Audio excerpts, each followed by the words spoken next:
En Centrafrique, François Bozizé réagit aux accusations de coup d'État contre lui.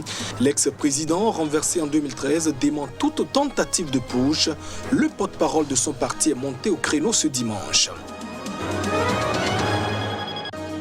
Les populations sont inquiètes à quelques jours des élections générales du 27 décembre prochain dans le pays. Les exactions des groupes armés qui occupent 2/3 du territoire centrafricain ont alimenté les craintes des citoyens. Et puis au Nigeria, les violences s'intensifient au nord du pays. Des groupes de militants organisent des patrouilles le long des routes de la région. Objectif, empêcher les djihadistes de mener des exactions.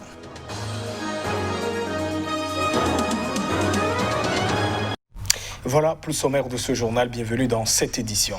En Centrafrique, l'ex-président François Bozizé est accusé de tentative de coup d'État. Il est clairement indexé par le gouvernement après l'annonce de la formation d'une coalition de groupes armés ayant mené une offensive dans plusieurs localités à l'ouest du pays. On voit tout cela dans cet élément. Bangui dans la tourmente. En pleine campagne électorale, les autorités centrafricaines dénoncent une tentative de coup d'État.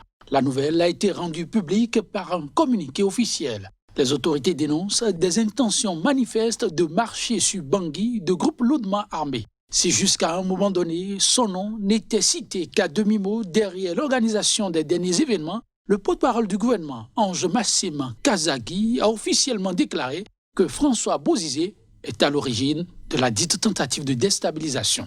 Il assure que l'ancien chef d'État s'est attaché les services de mercenaires étrangers en échange de la possibilité pour ceux-ci de piller Bangui pendant 112 heures. Dans sa déclaration, Kazagui a accusé les troupes de François Bozizé d'avoir assassiné lâchement 3 gendarmes ainsi que militaires du génie, sans donner davantage de précision. L'ancien chef d'État, François Bozizé, arrivé au pouvoir en 2003 à la suite d'un coup d'État avant d'être lui-même renversé en 2013 par une coalition de groupes armés à dominance musulmane, la Séléka avait tenté un retour en politique en se déclarant récemment candidat à la présidentielle. Mais la Cour constitutionnelle a invalidé sa candidature, estimant qu'il était sous le coup de sanctions des Nations Unies pour son soutien présumé à des groupes armés responsables de crimes de guerre et de crimes contre l'humanité. Écarté du scrutin, François Bozizé n'a toutefois pas dit son dernier mot. En coalition avec les principaux partis d'opposition du pays, l'ayant accueilli à bras ouverts, il compte peser de tout son poids quant à l'issue du scrutin du 27 décembre. Et on reste toujours en Centrafrique où le parti de l'ancien président François Bozizé a démenti ce dimanche toute tentative de coup d'État, alors que le gouvernement l'accuse clairement de vouloir mener une putsch en marchant avec ses hommes sur la capitale Bangui à une semaine de l'élection présidentielle et des législatives prévues dimanche prochain. D'après le porte-parole du parti qui dément catégoriquement que son leader soit donc à l'origine de quoi que ce soit, le gouvernement a toujours voulu porter atteinte à l'intégrité physique et politique de François Bozizé. Pour la présidentielle du 27 décembre prochain, François Bozizé faisait donc figure de principal concurrent au chef de l'État actuel, Faustin Archange Touadéra, mais la Cour constitutionnelle a invalidé sa candidature. Et restons toujours en Centrafrique où, à une semaine de ces élections, la présidentielle et puis les législatives, la coalition de l'opposition démocratique a exigé le report du scrutin. Elle justifie sa demande par la situation sécuritaire qui prévaut dans le pays et qui s'accentue par des accusations de tentative de coup d'État. La coalition de l'opposition démocratique regroupe les plus importants partis du mouvement de l'opposition au président Faustin Archange Touadéra, grand favori de ce scrutin pour un second mandat. Cette coalition exige dans un communiqué publié ce dimanche le report des élections présidentielles et législatives du 27 décembre prochain. Le texte évoque notamment la situation sécuritaire dans le pays, la remise en cause de la paix et la convocation sans délai des forces vives de la nation. En meeting électoral samedi à Bangui, le président Faustin Archange Touadéra a déclaré que l'autorité nationale des élections et la Cour constitutionnelle ont assuré que les élections vont se tenir dans les temps. Le gouvernement a accusé François Bozizé, le président renversé par un putsch en 2013, de tenter de coup d'État avec une intention manifeste de marcher avec ses hommes sur la ville de Bangui. La veille, 3 des principaux groupes armés qui occupent plus des 2/3 de la Centrafrique avaient annoncé leur fusion et avaient fait mouvement ou s'étaient emparés de quelques villes sur les principaux axes de ravitaillement de Bangui. François Bozizé était le principal rival de l'actuel chef d'État pour la présidentielle avant que la Cour constitutionnelle n'invalide sa candidature début décembre. La mission de l'ONU en Centrafrique, la MINUSCA, avec plus de 11 000 casques bleus présents sur le territoire, avait indiqué samedi soir que la situation n'avait pas évolué sur le terrain. Et ce climat n'est justement pas de quoi rassurer les habitants de Bangui qui sont partagés entre l'inquiétude et la colère à l'égard des politiques à une semaine de ces élections. Écoutons ces populations de Bangui rencontrées sur place.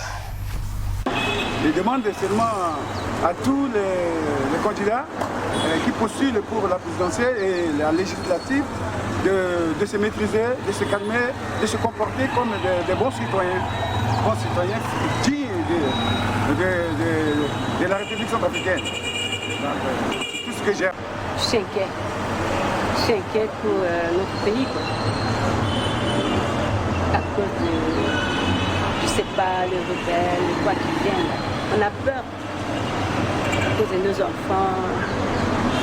Le pays, nous, c'est pas tout le monde qui vit heureux.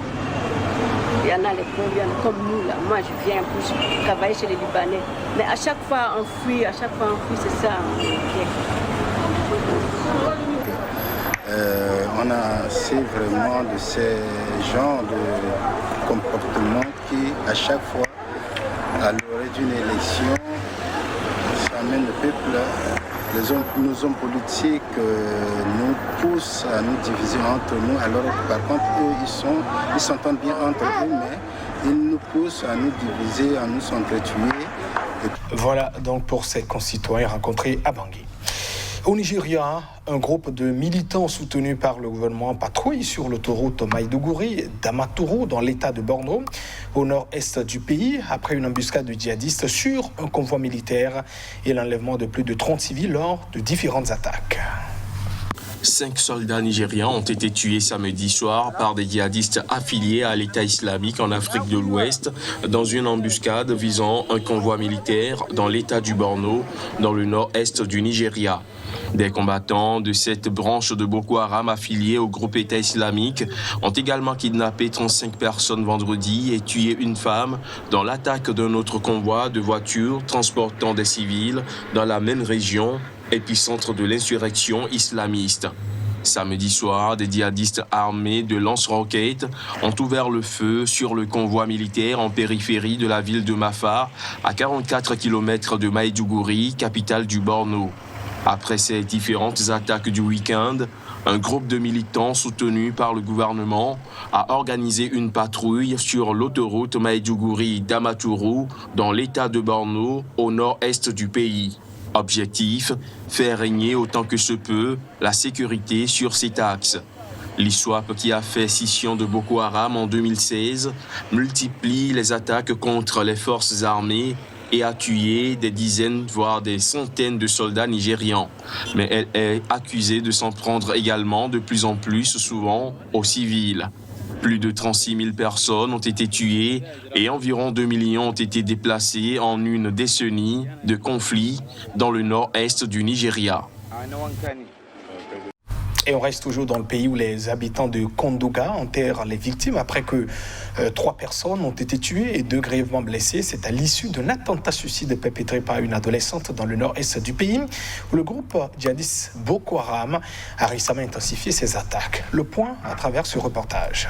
Ils sont à nouveau inconsolables. Les habitants de Kondouga, ville située à 38 km de la capitale régionale Maïdougouri dans l'est du Borno. Dans les bras, 3 morts à enterrer après une sanglante attaque suicide. La kamikaze, qui aurait environ 17 ans, a activé ses explosifs au milieu d'un groupe d'hommes réunis à côté du domicile d'un chef local. L'attentat suicide porte la marque du groupe djihadiste Boko Haram qui utilise de plus en plus des femmes kamikazes pour tromper la vigilance et mener des attaques sanglantes contre des civils dans cette région depuis le début de l'insurrection en 2009. L'année dernière, 30 personnes avaient été tuées par 3 kamikazes de Boko Haram dans la même ville de Kondouga. L'attaque du week-end intervient une semaine après l'enlèvement de centaines d'enfants et d'adolescents par des criminels pour le compte de Boko Haram. Fin novembre, le groupe djihadiste avait également tué au moins 76 agriculteurs qui travaillaient dans un champ non loin de Maïdougouri. Ce fut l'attaque la plus violente cette année contre des civils, avait rapporté l'Organisation des Nations Unies, l'ONU. Boko Haram et sa branche dissidente, le groupe État islamique en Afrique de l'Ouest, ISWAP, ont fait plus de 36 000 morts en 10 ans de conflit et 2 millions de réfugiés. Des personnes ne pouvant toujours pas regagner le foyer. Mesdames et messieurs, ainsi se referme cette édition. Merci de votre attention. Au revoir.